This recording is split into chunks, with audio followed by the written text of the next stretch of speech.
Okay, Kaitlyn, now that we have looked at the drop box for The Odyssey Begins, now let's look to see what comes next. If I click on Content on the course homepage, it will take me to, and yours might look a little bit different. Remember that I'm looking at this from the teacher view. Um, yours will look more like this. If I go down to Unit 1, The Odyssey, you'll probably notice that there is now available to you a Discussion 1, The Wanderings. After you have completed and submitted the Odyssey Begins assignment, go down to Unit 1, Discussion 1, The Wanderings. You should see now that there are 5 discussion topics available to you. Topic 1, Meeting the Cyclops. Topic 2, Trickery over Strength. Topic 3, Odysseus's men are killed. Topic 4, The Part of Women. Topic 5, Learned from Heroes. And there's a question associated with each one of these topics. Your responsibility then is to respond to each of these topics and also respond to appear under each of these topics.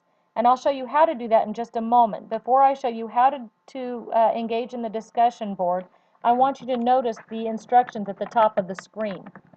Here it says, in this discussion board, you will post a minimum of 2 responses under each discussion topic, a direct response to the prompt and a response to appear.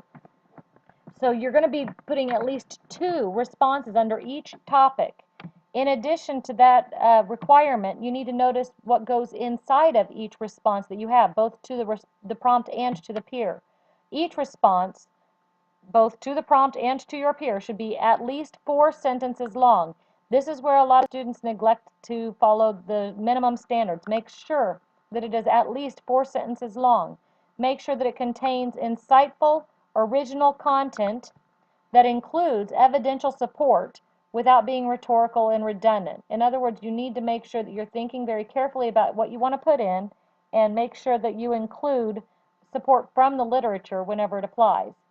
Your responses should be ethically appropriate, which means be respectful, be formal. Don't use slang in your responses. This is still a formal classroom environment, so you want to use it as a formal discussion board. And they need to be grammatically correct, so make sure you proofread them. Write complete sentences using correct grammar and mechanics, etc. Make sure that you capitalize the word I and write out the word you. Make sure you use apostrophes where appropriate, etc., etc. And then when you're responding to a peer, make sure that you don't just say, I agree or I disagree, or repeat or reword the other person's post. You need to add further insight and elaboration, creating an opportunity for further discussion on the topic.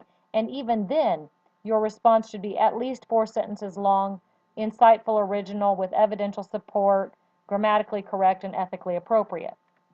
So that's the bare minimum requirement for these discussion boards, and they should not be a difficult grade, a difficult assignment, as long as you follow those minimum requirements. Now, if I click on topic 1, Meeting the Cyclops, it gives me the topic again, what is shown about Odysseus' character by the encounter with the Cyclops. Whoops. You're going to want to click on Compose. You will give it a subject, whatever you want to call it. If I could just type, I could show you better. And then you're going to type in your 4 sentences here about how you would respond to that question. And you're going to make sure that you have evidential support, and you want to make sure that you proofread for grammar and mechanics. And then you are going to click down here at the bottom left-hand side where it says Post. Once you post, your response will come up on here. You'll be able to see it, and you'll even be able to read it again. After yours is posted, then you'll have access to all of your peers' responses, and you can see what they've written as well. You'll choose at least one of them then to respond to. So let's say that you decide that you want to respond to Mia Prian's, and it says Meeting the Cyclops. You will read her response then. You'll click Reply, and you can either leave the subject that she has here, or if you wanted to, you could say, my thoughts on, and make it your own subject. And then here again, 4 sentences in your response to Mia. Make sure that it's not just I agree or I disagree and then repeating whatever she said. You want 4 sentences that further the discussion. You want to include support from with evidence from the literature, and you want to proofread carefully for grammar and mechanics errors, etc., etc. And then again, you'll click on Post in the bottom left-hand corner. Once you do that, it'll show up. And then you have access to that entire discussion board, which I recommend that you read pretty carefully because they'll give you really good ideas about how you see the literature compared to how they saw the literature. You will do this for all of discussion 1 questions, all of the discussion 1 questions, and then go down and you'll do the same thing for all of the discussion 2 questions. And that is how you complete the discussion boards. If you have any questions, don't hesitate to contact me.